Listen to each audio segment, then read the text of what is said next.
Tahu Purunik, bisa lanjut slide selanjutnya. Nah, profil usaha Ulun itu yaitu menjual kerajinan anyaman purun. Awalnya Ulun itu menjual kerajinan anyaman purun itu melalui Facebook, Bu, di tahun 2017. Jadi Ulun mulai jualan online itu sejak tahun 2017 sampai sekarang. Nah, habis itu lanjut ke eceng gondok dan rotan serta produk dekorasi rumah. Awalnya, kalau Purunik itu sebelumnya itu hanya menjual kerajinan anyaman purun.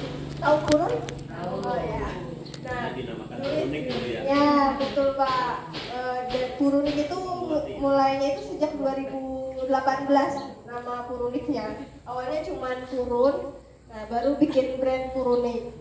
Nah, jadi sekarang sosial media seiring berjalannya waktu kan kita ini mulai menjual ke sosial media yang lain juga. Kemudian di tahun 2018 baru kami bikin Instagram. Waktu awal-awal itu di tahun 2018.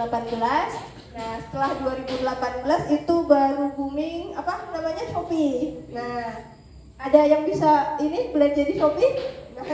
Hampir semua ini. Ya, hampir semua ini. Nah, kalau baru 2019 itu kita bikin Shopee-nya juga sama, namanya Purunik. 2021 itu baru bikin ini, TikTok Shop. Pas awal-awal TikTok Shop mulai, kita juga belajar, makanya itu kita itu harus belajar karena teknologi sekarang semakin cepat berubahnya. Maka itu kami juga belajar di TikTok Shop. Jadi mulai 2021 itu juga mulai menjual di TikTok Shop, dan ini nggak bisa jualan lagi di TikTok karena memang ditutup. Dan ini ada info baru, TikTok Shop akan kerjasama sama Tokopedia. Jadi kayaknya kemungkinan TikTok Shop akan buka lagi. Nah, akun sosial media Ulun bisa di follow di sini. Instagramnya namanya Purunik, untuk TikToknya itu Purunik_. Kalau Facebooknya itu karena itu mulai awal kami jualan kan, lagi awal itu belum tahu nama brand ya Bu, nggak ngerti. Jadi namanya menjual kerajinan anyaman, itu sejak 2017 untuk Facebooknya. Nah, kita lanjut next. Nah, kita lanjut ke materinya. Di sini buat ibu-ibu ini kelompok atau ada per orang itu beda-beda usahanya atau gimana? Oh, beda-beda. Oke, nah ini kita coba untuk secara umum dulu pemasaran. Kira-kira ada yang tahu arti pemasaran? Penjualan. Ya, apa lagi? Pemasaran. Kira-kira selain menjual apa lagi? Ya, mengenalkan. Ada lagi? Nah, next. Pemasaran adalah aktivitas dalam menyampaikan barang atau jasa kepada para konsumen, di mana kegiatan tersebut dapat memenuhi kebutuhan dan kepuasan konsumen. Nah, selama ini ibu-ibu ini pemasarannya itu seperti apa? Jual di pasar atau nitip toko atau gimana? Ya, nitip di toko. Apalagi? Ya, keliling. Ya. Udah ada yang lewat TikTok belum? Belum. Yang jualan ibu-ibu ini ada yang makanan atau ada yang kayak selain makanan yang lambat basi atau kayak apa? Mayoritas makanan ringan. Makanan ringan berarti masih bertahan sebulan 2 bulan. Oh iya. Ada yang kue sehari habis? Ada. Ada juga. Oke. Tiap hari.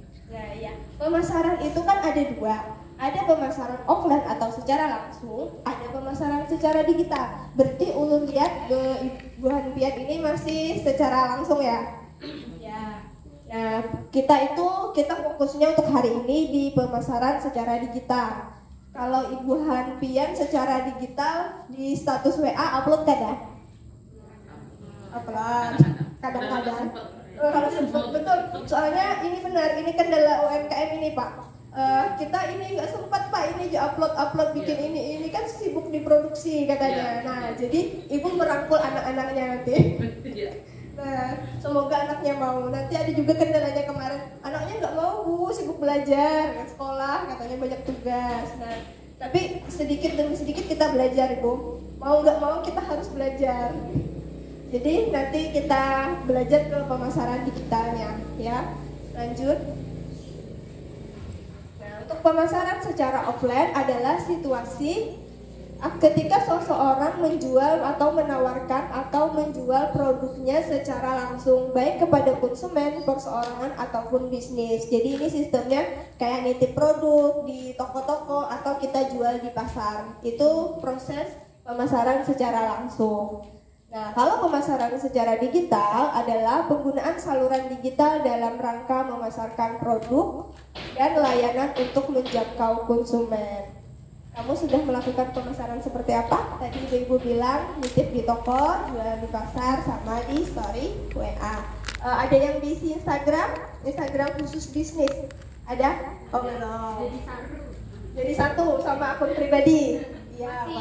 Masih jadi satu Instagramnya. Oh, per kelompok gitu ya? Oh iya bisa. Tapi udah ada Instagram bisnisnya? Oh iya. Kalau WA bisnisnya ada? Belum. Berarti Instagram. Kalau TikTok? Belum. Oh belum. Baru Instagram. Nah, itu udah bagus, Instagramnya sudah ada. Jadi kan kita udah bisa memasarkan produk-produk buat brand itu secara luas di Instagram. Nah, kita lanjut. Mengetahui target pasar. Sebelum kita menjual produk kita itu, kita tahu dulu target pasar kita itu kepada siapa. Nah, misal rentan usianya itu berapa? Kalau di Facebook rata-rata pengguna itu 35 ke atas ya, atau 25 ke atas. Nah, kalau di TikTok banyak anak-anak, banyak orang dewasa. Anak-anak. Kalau di Instagram remaja dewasa. Nah, itu ada target umurnya Ibu. Nah, kalau misalnya produk Pian ini target marketnya orang dewasa, itu lebih banyaknya fokusnya ke Facebook. Kalau target ibu-ibu ini anak remaja, itu bagus di Facebook. Tapi ini ulun sarankan kita punya platform semuanya. Jadi kita bisa menjangkau semuanya untuk platformnya. Nah ini yang pertama gender. Kira-kira produk buat ibu-ibu ini target marketnya atau siapa pembelinya? Ibu-ibu kah? Bapak-bapak? Misal ibu apa produknya Bu? Keripik usus. Bisa dimakan laki-laki atau perempuan? Semua.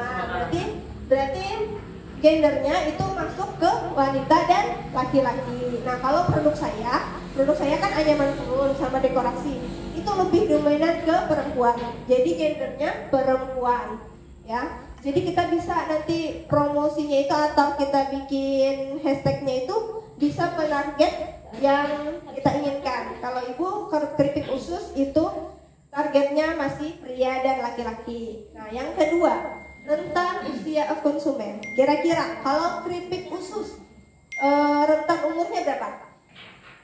Banyak timnya itu anak-anak sekolah. Anak-anak sekolah sampai sampai dewasa. Kakek-kakek bisa deh yang makan keripik usus. Bisa. Umur 70 ke atas. Masih bisa terus nggak ada? Ada. Kira-kira sampai berapa? 60 lah ya. 60. Kalau anak-anak tuh mulai umur berapa? Itu harus spesifik kita menentukannya kalau bisa. Biasanya kalau ulun menaruhnya di sekolah SD sama di pondok pesantren ya. Oh iya, nah bisa tuh. Nah kalau keripik khusus kan umur 2 tahun 3 tahun belum. Berarti SD kan, mulai SD umur 6 atau 7 tahun. Nah 6 atau 7 tahun sampai usia 60 tahun itu bisa makan keripik khusus.